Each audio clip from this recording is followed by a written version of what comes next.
Hello guys, good morning. Last day breakfast. We are going to have breakfast. ನಾಳೆ ಒಂದಿನ ಇನ್ನೂ ಐತೆ.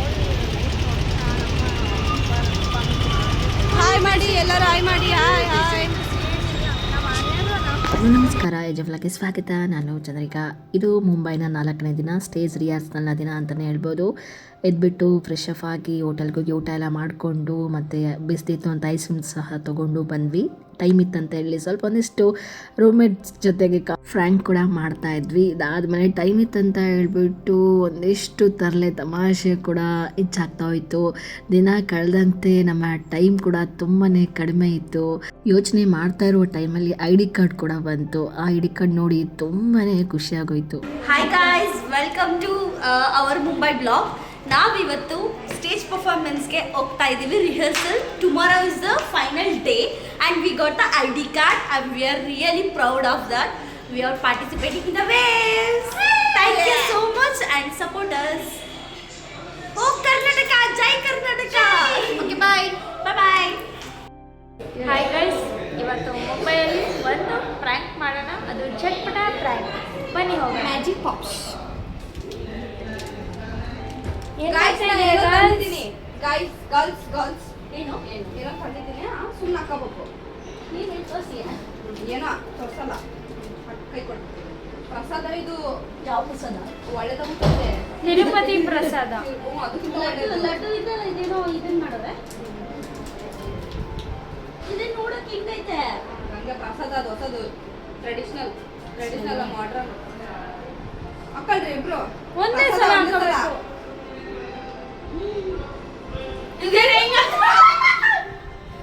ನೋಡಿ ಗೈಸ್, ಫ್ರ್ಯಾಂಕ್ ಮುಗೀತು. Prank completed. Bye bye, good night, see you later. ನೋಡಿ ಯಾವ ಥರ ಎಲ್ಲ ತಮಾಷೆ ಮಾಡ್ತಾಯಿದ್ರೆ ಫ್ರ್ಯಾಂಕ್ ಅಂತಲೇ ಹೇಳ್ಬೋದು. ನನಗೆ ಅದು ಏನೋ ಒಂದು ಪೌಡ್ರ್ ಥರ ತಂದು ಕೊಟ್ಟರು. ಬಾಯಿ ಇಟ್ಕೊಂಡ ತಕ್ಷಣ ಚಟ್ಪಟ ಅಂತ ಇತ್ತು. ಅದು ನಮ್ಗೆ ಗೊತ್ತೇ ಇರಲಿಲ್ಲ ಈ ಥರ ಎಲ್ಲ ಇರುತ್ತೆ ಅಂತಂದು. ತುಂಬಾ ಖುಷಿ ಆಗ್ತಾಯಿತ್ತು ಇವರೆಲ್ಲ ಮಾಡೋದು ನೋಡಿ. ಇದಾದಮೇಲೆ ಡ್ಯಾನ್ಸ್ ಎಲ್ಲ ಮಾಡ್ತಾಯಿದ್ರು, ಅವಳಿಗೆ ಹೇಳ್ಕೊಡ್ತಾಯಿದ್ರು. ಪೊಮ್ಮಗೆ ಯಶೋರು ಹೇಳ್ಕೊಡ್ತಾಯಿದ್ರು, ಎಷ್ಟು ಚೆನ್ನಾಗಿ ಹೇಳ್ಕೊಡ್ತಾಯಿದ್ರೆ. ಬಟ್ ಅವಳಿಗೆ ಬರ್ತಾಯಿಲ್ಲ, ಇವಳು ಬಿಡ್ತಾ ಇಲ್ಲ. ಬಟ್ ತುಂಬಾ ಚೆನ್ನಾಗಿ ಎಂಜಾಯ್ ಮಾಡ್ತಾಯಿದ್ವಿ. ಅಯ್ಯೋ ನೆನಪೇ ಆಗ್ತಿಲ್ವಾ?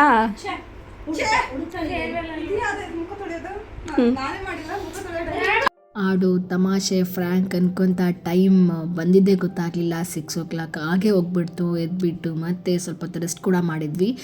ಇದಾದಮೇಲೆ ಫ್ರೆಶ್ ಅಪ್ ಎಲ್ಲ ಆಗಿಬಿಟ್ಟು ಮತ್ತೆ ರೆಡಿ ಆಗಿಬಿಟ್ಟು ನಾವು ಸೀದಾ ಬಂದಿದ್ದೆ ಅಂಬಾನಿಯವರ ಹೋಟೆಲ್ಗೆ. ಸೊ ನೋಡ್ತಾ ಇರ್ಬೋದು ಎಷ್ಟು ಬ್ಯೂಟಿಫುಲ್ ಆಗಿತ್ತು ಅಂತಂದರೆ ಜಿಯೋ ವರ್ಲ್ಡ್ ಅಂತಲೇ ಹೆಸರುವಾಸಿಯಾಗಿರುವಂಥದ್ದು ಅಂಬಾನಿ ಅವರದ್ದು. ತುಂಬಾ ಖುಷಿ ಆಗ್ತಿತ್ತು. Waves world audio visuals entertainment and summit ಅವರು ನಡೆಸ್ಕೊಡ್ತಿರುವಂಥ ಈ ಒಂದು ಕಾರ್ಯಕ್ರಮಕ್ಕೆ ನಾವು ಭಾಗಿಯಾಗಿರುವಂಥದ್ದು, ಕಲಾವಿದರಾಗಿ ಒಂದು ಸ್ಟೇಜ್ ಪರ್ಫಾರ್ಮೆನ್ಸ್ ಕೊಡ್ತಾ ಇರೋದು ತುಂಬಾ ಖುಷಿ ಆಗ್ತಾಯಿದೆ. ಒಂಥರ ಪ್ರೌಡ್ ಫೀಲ್ ಆಗ್ತಾಯಿದೆ. ಕರ್ನಾಟಕದಲ್ಲಿ ಬಂದಂಥ 4 ಜನ ಒಂದು ಮಹಿಳೆಯರಲ್ಲಿ ನಾನು ಕೂಡ ಒಬ್ಬಳು ಅಂತಂದು ಒಂಥರ ಪ್ರೌಡ್ ಫೀಲ್ ಅಂತಲೇ ಆಗುತ್ತೆ. ಎಷ್ಟು ಜನಕ್ಕೆ ಇದು ಎಲ್ಲರೂ ಹೋಗ್ತಾರೆ, ಎಲ್ಲರೂ ಮಾಡ್ತಾರೆ ಅಂತ ಅನ್ನಿಸ್ಬೋದು. ಆದರೆ ಮೋದಿಯವರ ಮುಂದೆ ಆಗಿರ್ಬೋದು ಅಥವಾ ಮುಂಬೈಯಲ್ಲಿ ಕರ್ನಾಟಕನ ಬಿಟ್ಟು ಬೇರೆ ಒಂದು ಸ್ಟೇಟ್ಗೆ ಬಂದುಬಿಟ್ಟು ನಾವು ಏನಾದರೂ ಮಾಡಿದಾಗ, ಕುಟುಂಬದವ್ರನ್ನ ಬಿಟ್ಟು ಬಂದಾಗ ಏನಾದರೂ ಒಂದು ಹೊಸದಾಗಿ ವಿಭಿನ್ನವಾಗಿ ಏನಾದರೂ ಮಾಡಬೇಕು ಅಂತಂದಾಗ ತುಂಬಾ ಖುಷಿ ಆಗುತ್ತೆ. ಅದೊಂಥರ ಪ್ರೌಡ್ ಫೀಲ್ ಕೂಡ ಆಗುತ್ತೆ. ಅದು ನನಗೆ ಅನ್ನಿಸ್ತಾ ಇದೆ. ಇದೊಂಥರ ಫಸ್ಟ್ ಟೈಮ್ ಅಲ್ವಾ ಈ ಥರ ಹೋಟೆಲ್ ಜಿಯೋ ವರ್ಲ್ಡ್ನ ನೋಡಿದ್ದು. ಒಂಥರ ತುಂಬಾ ಎಕ್ಸೈಟ್ಮೆಂಟ್ ಇತ್ತು. ಈಗ ನೀವು ನೋಡ್ತಾ ಇರ್ಬೋದು ಎಷ್ಟು ಟೈಟ್ ಸೆಕ್ಯೂರಿಟಿ ಇತ್ತು. ಅಂದರೆ ಎಷ್ಟು ಯಾವ ರೀತಿಯಾಗಿ ಚೆಕ್ ಮಾಡ್ತಾಯಿದ್ರು ಅಂತಂದರೆ ತುಂಬಾ ಕೇರ್ಫುಲ್ಲಾಗಿ ಪ್ರತಿಯೊಬ್ಬರು ಚೆಕ್ ಮಾಡ್ತಾಯಿದ್ರು. ನಾವು ಅಂದ್ಕೊಂಡಷ್ಟು ಈಸಿ ಅಲ್ಲ, ಬಟ್ ಎಲ್ಲೋದ್ರೂ ಅಷ್ಟೇ. ಇಲ್ಲಿ ಸ್ವಲ್ಪ ಜಾಸ್ತಿನೇ ಅಂತ ಅನ್ನಿಸ್ತು ನನಗೆ.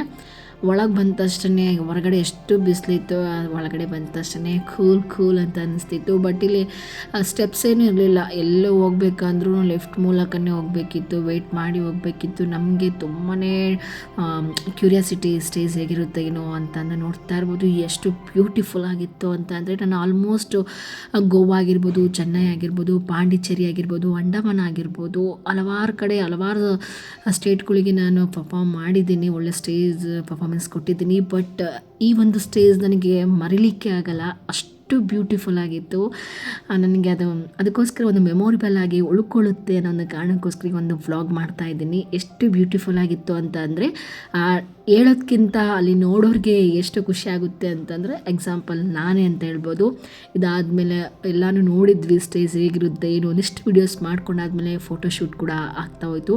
ಇದು ನಮ್ಮ ಡೊಳ್ಳು ಕುಣಿತ ಅವರ ಟೀಮ್. ನಮ್ಮ ಟೀಮ್ ಅನ್ನೋಕ್ಕೆ ನನಗೆ ತುಂಬಾ ಹೆಮ್ಮೆ ಅಂತ ಅನಿಸುತ್ತೆ, ತುಂಬ ಖುಷಿಯಾಗುತ್ತೆ. ಇದಾದಮೇಲೆ ಪ್ರತಿಯೊಬ್ಬರಿಗೂ ಸ್ಟೇಜ್ ರಿಹರ್ಸಲ್ನ ಸ್ಟಾರ್ಟ್ ಮಾಡಲಿಕ್ಕೆಲ್ಲ ತಯಾರಿ ಮಾಡ್ಕೊತಾ ಇದ್ರು. ಹಾಗಾಗಿ ನಾನು ಬೇಗ ವೀಡಿಯೋಸ್ನೆಲ್ಲ ಮಾಡ್ಕೊತಾ ಇದ್ದೆ. ಈಗ ನೋಡ್ತಾ ಇರ್ಬೋದು ಎಷ್ಟು ಚೆನ್ನಾಗಿದೆ ಅಲ್ವಾ, ಲೈಟಿಂಗ್ಸ್ ಆಗಿರ್ಬೋದು, ಸ್ಟೇಜ್ ಎಷ್ಟು ದೊಡ್ಡ ಸ್ಟೇಜ್ ಅಂದರೆ ಆಲ್ಮೋಸ್ಟ್ ಒಂದು 16 to 700 600 to 700 ಮೆಂಬರ್ಸ್ ಈ ಒಂದು ಸ್ಟೇಜ್ ಮೇಲೆ ನಿಂತ್ಕೊಂಡು ಪರ್ಫಾರ್ಮ್ ಮಾಡ್ಬೋದು. ಅಷ್ಟು ದೊಡ್ಡದಾಗಿದೆ.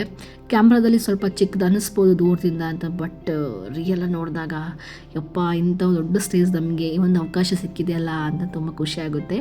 ಬಟ್ ನಾವು ಡೊಳ್ಳು ಕುಣಿತದ ಮುಖಾಂತರ ಬಂದಿರುವಂಥದ್ದು ಇಬ್ಬರೇ ಲೇಡೀಸು, ಉಳಿದವರೆಲ್ಲ ಜೆಂಟ್ಸು.